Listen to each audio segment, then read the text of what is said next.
উঠে আমরা স্যারেরা সহকর্মীরা আমরা সবাই কাঞ্চনজঙ্ঘা দেখলাম দীর্ঘ সময় জুড়ে এবং ইচ্ছে পূরণের গল্প যদি বলতে হয় তাহলে কাঞ্চনজঙ্ঘাকে সঙ্গে নিয়ে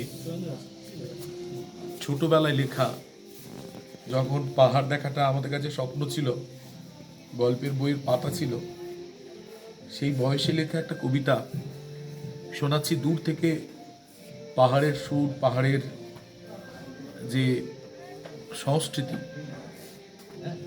একটা উদার হওয়া সঙ্গীত ভেসে আসছে দূর থেকে। তার মাঝখানে একটা কবিতা পড়ছি, স্বপ্ন এখন। স্বপ্ন এখন আকাশ ছোঁয়া মেঘের মেলায় ভাষা, পাহাড় থেকে স্বর্ণধারায় ঝর্ণা নেমে আসা।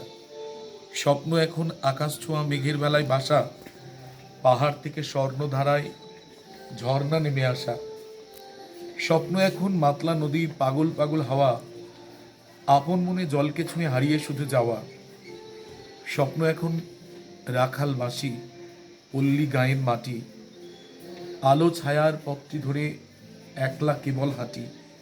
স্বপ্ন এখন মায়ের আঁচল, দিঘির জলে আঁকা, রাতের আকাশ তারাই ভরা, চাঁদটি শুধু বাঁকা।